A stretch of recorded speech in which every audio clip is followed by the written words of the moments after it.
Halo football lovers, selamat datang kembali di Area 12, channel yang akan selalu mengupas tuntas sisi lain dari dunia sepak bola yang mungkin belum pernah kalian dengar sebelumnya.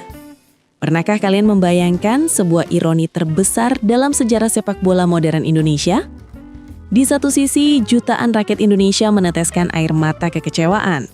Tagar #clockout menggema di seluruh jagat maya setelah tim nasional Indonesia secara tragis dipastikan gagal melangkah ke Piala Dunia 2026. Kita tersingkir di babak kualifikasi, menelan pil pahit kekalahan di rumah sendiri. Namun, tepat di saat yang bersamaan, di sebuah sudut kota Bandung, manajemen sebuah klub justru sedang tersenyum lebar. Mereka sedang bersiap menyambut rezeki nomplok.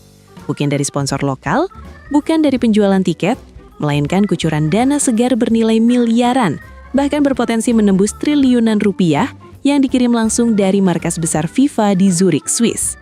Kejutan tak terduga macam apa ini? Siapkan cemilan kalian, mari kita bedah strategi bisnis paling gila, paling jenius, dan paling di luar nalar abad ini.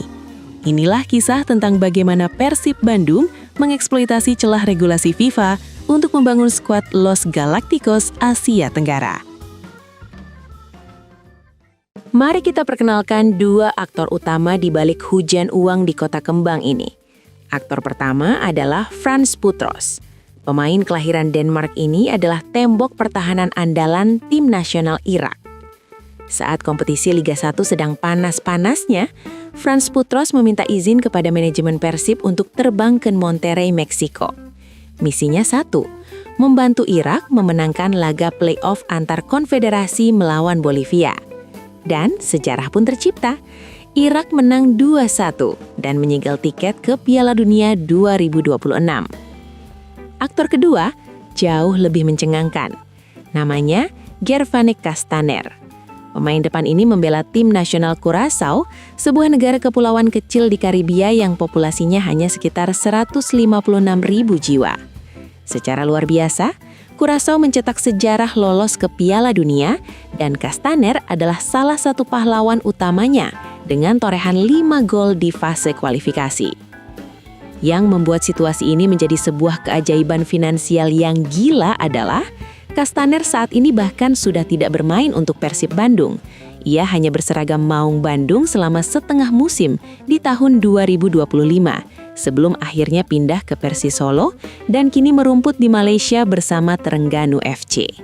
Namun, berkat aturan mutlak 2 tahun dari FIFA tadi, masa bakti singkat Kastaner di Bandung jatuh tepat di dalam jendela perhitungan kompensasi. Artinya, Persib Bandung tetap akan mendapat cipratan uang miliaran rupiah dari keringat Kastaner yang bertarung untuk Curaçao, meskipun Persib sudah tidak lagi membayar gajinya sepeser pun saat turnamen berlangsung. Ini adalah passive income tingkat dewa dalam industri sepak bola. Lalu seberapa besar uang yang kita bicarakan? Sebagai acuan, pada Piala Dunia 2022, FIFA membayar sekitar $10.950 AS per hari per pemain. Itu setara dengan 185 juta rupiah per hari. Bayangkan, argometer ini berjalan sejak masa pemusatan latihan kualifikasi hingga hari terakhir negara sang pemain bertahan di turnamen. Persib akan panen miliaran rupiah secara cuma-cuma, langsung ditransfer dari rekening FIFA ke rekening manajemen di Bandung. Dengan kantong yang mendadak tebal dan jaminan likuiditas dolar dari FIFA di masa depan, apa yang dilakukan oleh pelatih Boyan Hodak dan manajemen Persib? Menyimpannya di bank? Tentu saja tidak. Mereka langsung merusak pasar bursa transfer Asia Tenggara. Persib Bandung diproyeksikan menjadi klub dengan kekuatan finansial yang luar biasa yang daya belinya tak bisa disaingi oleh klub manapun di Liga 1. Mereka mulai menyusun proyek Elite Squad untuk merajai Liga Champions Asia 2 musim depan. Pada awal pertengahan musim ini, ada sebuah kabar paling menggemparkan datang dari daratan Eropa. Media olahraga paling prestisius di Prancis, L'Equipe, merilis laporan bahwa Persib Bandung telah mencapai kesepakatan tingkat lanjut untuk merekrut mantan bek kiri Paris Saint-Germain (PSG), Layvin Kurzawa. Ya, kalian tidak salah dengar, Kurzawa, pemain yang pernah berlatih bersama Neymar, Kylian Mbappe dan Messi, serta mengantongi 13 caps bersama timnas Prancis, dikabarkan sepakat dengan kontrak berdurasi 6 bulan hingga akhir musim di Bandung. Tidak berhenti di situ. Demi memperkuat dominasi lini tengah, Persib melakukan manuver transfer fenomenal dengan membajak Tom Hay. Gelandang jenius yang dijuluki sang profesor ini rela menolak berbagai tawaran perpanjangan karir di Eropa demi menandatangani kontrak 2 musim bersama Maung Bandung. Laporan beredar bahwa paket gaji yang ditawarkan Persib untuk Hay menyentuh angka fantastis, 9 miliar rupiah, sebuah nominal yang merusak struktur standar gaji sepak bola Asia Tenggara. Bahkan, rumor bursa transfer musim depan terus mengaitkan Persib dengan nama-nama bintang papan atas lainnya, mulai dari gelandang tangguh timnas Australia hingga deretan pemain diaspora elit lainnya. Persib seolah sedang bermain football manager dengan mengaktifkan kode curang uang tak terbatas. Mereka merakit skuad yang komposisinya terlalu mewah untuk ukuran kompetisi lokal. Di balik euforia para bobotoh yang menyambut deretan bintang kelas dunia ini, tersimpan sebuah bom waktu bagi ekosistem sepak bola Indonesia.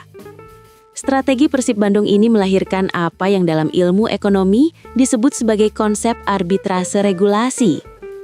Mereka membuktikan bahwa merekrut pemain dari tim nasional lapis kedua negara asing seperti Irak atau Curaçao jauh lebih menguntungkan secara finansial daripada sekedar merekrut pemain bintang yang negaranya langganan gagal di kualifikasi.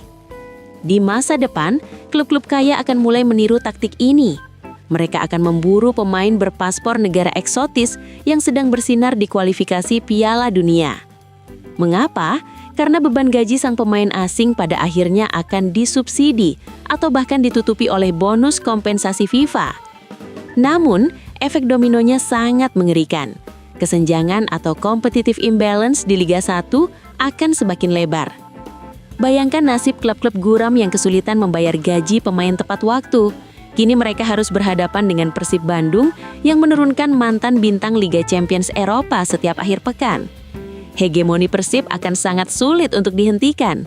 Mereka akan terus juara, terus masuk kompetisi Asia, terus mendapat uang hak siar, dan tim pesaing akan semakin tertinggal jauh di belakang, tercekik oleh jurang ketimpangan modal.